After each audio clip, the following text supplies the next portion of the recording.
हकीकत यह भी है कि तौहीद का मानने वाला इंसान, एक मुईद इंसान, उसके मामलात दुरुस्त होते हैं, उसका लेन देन सही होता है। जिसकी तौहीद मजबूत है, जिसकी तौहीद पक्की है, वो रिश्वतखोर नहीं होगा, वो रिश्वतखोर नहीं होगा, वो सूदखोर नहीं होगा, वो झूठ नहीं बोलेगा, वो बेईमानी नहीं करेगा, वो कालाबाजारी नहीं करेगा, वो नाइंसाफी नहीं करेगा, वो समाज के अंदर में बदउनवानी नहीं फैलाएगा। उसे पता है कि उसका रब उससे हिसाब लेने वाला है। उसे मालूम है कि उसका रब उसको पकड़ने वाला है। वो रब की पकड़ से कभी छुटकारा नहीं पा सकता। याद रहे मेरे भाइयों, ये डर, ये खौफ, ये जज्बा हमारे समाज के अंदर में फैली हुई बदउनवानी और करप्शन को दूर करती है। आज दुनिया की हुकूमतें बहुत सारे कानून बनाती हैं और उनके कानून को तोड़ दिया जाता है, उनके कानून को खत्म कर दिया जाता है। और हमारे प्यारे नबी जनाब मुहम्मदुर रसूलुल्लाह सल्लल्लाहु अलैहि वसल्लम ने एक कानून लाया था। कुरान मजीद की आयत नाजिल हुई, शराब हराम है, कोई एडवर्टाइजमेंट नहीं, कोई पब्लिसिटी नहीं, कोई प्रचार नहीं, कोई इश्तिहारात नहीं। कुरान की आयत नाजिल हुई, शराब हराम है, फाल अंतुम मुंतहून। अल्लाह रब्बुल आलमीन ने कहा फाल अंतुम मुंतहून, ऐ अल्लाह के बंदो, क्या तुम अब भी शराब पियोगे? शराब तुम पर हराम कर दी गई है, क्योंकि इसकी बुनियाद तौहीद पर थी। इस हुक्म की बुनियाद तौहीद पर थी। इस एक आयत ने यह नतीजा पैदा किया कि सहाबा कराम जो अब तक शराब पीते थे, जो अब तक शराब को हाथ लगाया करते थे, वो अपने घरों में जाकर के शराब के घड़े और मटके को तोड़ करके फेंक दिया। शराब को हाथ लगाना दूर कर छोड़ दिया। शराब के जो बर्तन थे उसको भी निकाल करके फेंक दिया। ये ताकत, ये कुव्वत अकीदे तौहीद की कुव्वत थी। ये ताकत अकीदे तौहीद की ताकत थी। जिसका जितना मामलात अच्छे होंगे, जिसकी जितनी तौहीद पक्की होगी, मजबूत होगी, उसके मामलात भी अच्छे होंगे, दुरुस्त होंगे। प्यारे नबी जनाब मुहम्मदुर रसूलुल्लाह सल्लल्लाहु अलैहि वसल्लम की वफात से 9 रोज पहले कुरान मजीद के अंदर में एक आयत नाजिल हुई, सूरह बकरा सूरह नंबर 2 की आयत नंबर 281।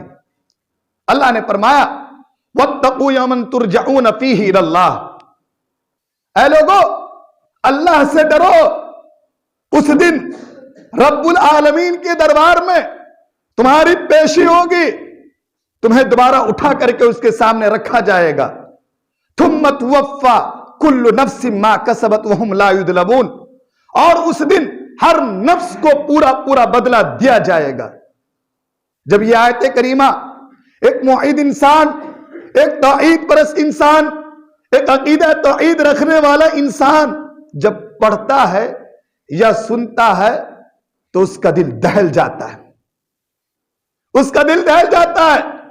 वो ये सोचता है मुझे रब्बुल आलमीन के दरबार में हाजिर होना है, मेरी मौत भी आनी है। वो नाप तौल में कमी नहीं करता, फिर वो कारोबार के अंदर में फ्रॉड नहीं करता, वो धोखाधड़ी नहीं करता, नाप तौल में कमी नहीं करता।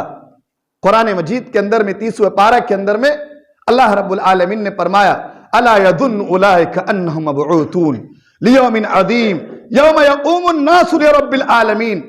क्या उन्हें ये मालूम नहीं है, क्या वो ये नहीं सोचते कि अल्लाह रब्बुल आलमीन के यहां जो नाप तौल में कमी करने वाले हैं, रब्बुल आलमीन के यहां उनके सामने में हाजिर होना है, उन्हें हिसाब देना है। तौहीद ये अल्लाह रब्बुल आलमीन के सामने, अल्लाह रब्बुल आलमीन के सामने जवाबदेही का एहसास पैदा करती है। 22 लाख स्क्वायर मील पर हुकूमत करने वाले उमर फारूक रज़ी अल्लाह ताला, जब आप अमीरुल मुमिनीन बने, रात को बिस्तर पर नहीं सोया करते थे, चैन की नींद नहीं लिया करते थे, रातों में गश्त किया करते थे। यह एहसास, यह खौफ, यह डर, यह एहसास जिम्मेदारी क्यों है? इसी तौहीद की वजह से है, इसी तौहीद की वजह से है मेरे भाइयों। तौहीद की एक बरकत यह है कि तौहीद का मानने वाला, तौहीद का इकरार करने वाला मौत से नहीं डरता है। तौहीद ट्रांसपेरेंट बनाती है, शातो शफाफ बनाती है। तौहीद का मानने वाला बुज़दिल नहीं होता है, वो मौत से नहीं खौफ खाता है। उसे मालूम है कि उसका मौत का वक्त, मौत का टाइम मुकर्रर है। कुरान मजीद के अंदर में अल्लाह ने फरमाया, फ़इज़ा जाअ अजलहुम ला यस्तअखिरून सअतन वला यस्तक़दिमून। जब तुम्हारी मौत का वक्त आ जाएगा तो ना एक लम्हा आगे बढ़ेगी ना पीछे हटेगी। सूरह मुनाफिकून की आखिरी आयत में अल्लाह ने फरमाया, वलन युअख्खिरुल्लाहु नफ्सन इज़ा जाअ अजलुहा। अल्लाह ने फरमाया जब उसकी मौत का वक्त आ जाएगा, एक सेकंड, एक पल भी उसे मोहलत नहीं दी जाएगी, ताखीर नहीं किया जाएगा। इसलिए तौहीद का मानने वाला इंसान मौत से नहीं डरता है। इसलिए हजरत खालिद बिन वलीद रज़ी अल्लाह ताला ने हुर्मुस से कहा था, जिन्ना बिकौमिन युहिब्बूनल मौत कमा तुहिब्बूनल हयात। ऐ हुर्मुस, मैं उस कौम को लेकर के आया हूं जो मौत से नहीं डरती, जो मौत से मोहब्बत करती है जिस तरह तुम जिंदगी से मोहब्बत करते हो। मैं उस कौम को लेकर के आया हूं जो मौत से नहीं घबराती। तौहीद का मानने वाला इंसान, तौहीद का मानने वाला इंसान मायूस नहीं होता है, वो बुज़दिल नहीं होता है। और तौहीद का मानने वाला, यह तौहीद जिस इलाके के अंदर में है, उस इलाके के अंदर से बुज़दिली को खत्म कर दिया जाता है। तौहीद की एक बरकत यह भी है मेरे भाइयों कि जो तौहीद को मानता है, जो तौहीद का इकरार करता है, वो खुदकुशी नहीं करता, वो फांसी लग करके नहीं मरता, वो डिप्रेशन का शिकार नहीं होता। उसका यह ईमान है, उसकी तौहीद उसको जिंदगी के कमजोर तरीन मरहलों में भी एहसास और साथ देती है और उसे जो है उम्मीद की एक किरण नजर आती है। अल्लाह ने फरमाया कुरान मजीद के अंदर में, इन्नहु ला ययअसु मिन रौइल्लाह इल्लल कौमुल काफिरून। सूरह यूसुफ सूरह नंबर 12 की आयत नंबर 87 है। अल्लाह ने फरमाया जो तौहीद का मानने वाला होता है वो मायूस नहीं होता है। मायूस कौन होते हैं? जो काफिर हैं, जो तौहीद से महरूम लोग हैं, जो तौहीद का कायल है, जो तौहीद पर एतकाद रखने वाला है, वो मायूस नहीं होता। हजरत इब्राहिम अलैहिस्सलातु वस्सलाम ने फरमाया, अल्लाह रब्बुल आलमीन ने उसके उस कौल को कुरान मजीद के अंदर नकल किया। अल्लाह ने फरमाया, वमन यक़नुतु मिन रहमति रब्बिही इल्ला ज़ाल्लून। तौहीद से, तौहीद का मानने वाला मायूस नहीं होता। मायूस वही होते हैं जो गुमराह हैं, जो रास्ते से भटक गए हैं। तो तौहीद की बरकत है मेरे भाइयों कि जो तौहीद का मानने वाला होता है वो खुदकुशी नहीं करता, वो फांसी लग करके नहीं मरता, वो डिप्रेशन का शिकार नहीं होता। मेरे भाइयों, जरूरत इस बात की है, वक्त इजाजत नहीं देता है, जरूरत इस बात की है मेरे भाइयों कि आज हम और आप अपनी तौहीद को जांचें। क्या हम सच्चे मुईद हैं?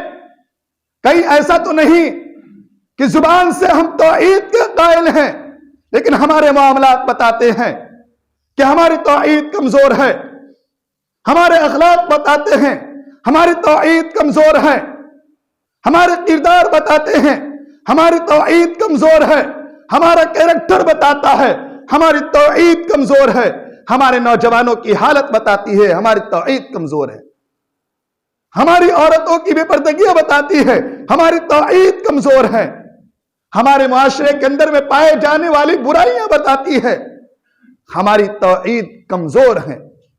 जरूरत इस बात की है मेरे भाइयों, जरूरत इस बात की है कि सच्चे मुआहिद बनिए आप, सच्चे मुसलमान बनिए आप, पक्के मुआहिद बनिए आप, पक्के तौहीद वाले बने आप, तौहीद के तकाजे को पूरा करें, अपने खलवत में, अपने जलवत में, अपने मामलात में, अपने तिजारत में अल्लाह का डर और अल्लाह का खौफ पैदा करें। एक आखिरी बात बयान करके अपनी बात खत्म करूंगा। मेरे भाइयों, यह तौहीद हमारी जिंदगी का असल सरमाया है, हमारी जिंदगी का यह कैपिटल है। हम दुनिया में गरीब हैं, हम मजदूर हैं, हमारे पास धन दौलत नहीं है, लेकिन हमारे पास अल्लाह की सच्ची तौहीद है, अल्लाह की तौहीद है हमारे पास। कसम खुदा की, अल्लाह की कसम, कयामत के दिन हम कामयाब होंगे, कयामत के दिन हम कामयाब होंगे। लेकिन हमारे पास दुनिया जहान की दौलत है, दुनिया जहान का रुपया पैसा धन दौलत है, लेकिन हमारे पास तौहीद नहीं है मेरे भाइयों, तौहीद नहीं है। कल कयामत के दिन सबसे ज्यादा बदनसीब इंसान, बदवक्त इंसान, खसारा उठाने वाला वही होगा। अल्लाह ने कुरान मजीद के अंदर में तीसरा पारा की आखिरी आयत में अल्लाह ने फरमाया, इन्नल लदीना कफरू व मातू व हम कुफ्फार फलन युक़बला मिनहुल अर्द ज़हबा वला युफ़्तदा बिही। कि अल्लाह रब्बुल आलमीन ने फरमाया कि जो तौहीद के बगैर इस दुनिया से चला गया, जो तौहीद के बगैर इस दुनिया से रुखसत हो गया, कुफ्र की हालत में, शिर्क की हालत में, बारगाह इलाही में कल कयामत के दिन वो हाजिर होगा। जमीन भर के सोना भी खर्च करने के बाद भी तो अल्लाह रब्बुल आलमीन के अज़ाब से वो नहीं बच सकता, वो जहन्नम की आग से नहीं बच सकता। मेरे भाइयों, मेरे अहले तौहीद भाइयों, मेरे अहले तौहीद भाइयों, अपनी तौहीद की हिफाजत कीजिए। यह सबसे बड़ी अनमोल नेमत है हमारे पास, इसकी हिफाजत करें, इसकी कद्र करें मरते दम तक। वला तमूतुन्ना इल्ला व अंतुम मुस्लिमून। मौत न आए, मौत न आए मगर हालत इस्लाम पर। मेरे भाइयों, बातें बहुत लंबी हो गई है, माजरत चाहूंगा। आखिर में अल्लाह से दुआ करते हैं कि अल्लाह तबारक व तआला हम तमाम लोगों को पक्का सच्चा मुसलमान बनाए, हम तमाम लोगों के अंदर में तौहीद की बू पैदा कर दे, पक्का मुआहिद बनाए। अल्लाह तबारक व तआला हम तमाम लोगों को एक अल्लाह की इबादत करने वाला बनाए, अपनी तौहीद की हिफाजत करने वाला बनाए। हम में से जो बीमार है, ए अल्लाह उसकी परेशानी को, उसकी बीमारी को दूर कर दे। अल्लाह हम में से जो कर्जदार है उसकी गैब से मदद फरमा दे। अल्लाह हम में से जो इस दुनिया से चले गए, आपके खानदान से, मेरे खानदान से, ए अल्लाह सब की तो मगफिरत फरमा दे। अल्लाह हम में से जो किसी भी तरह का परेशान हाल है, अल्लाह उसकी परेशानी को दूर कर दे। आमीन। व आखिरु दावाना अल्हम्दुलिल्लाहि रब्बिल आलमीन। वस्सलामु अलैकुम व रहमतुल्लाहि व बरकातुहू।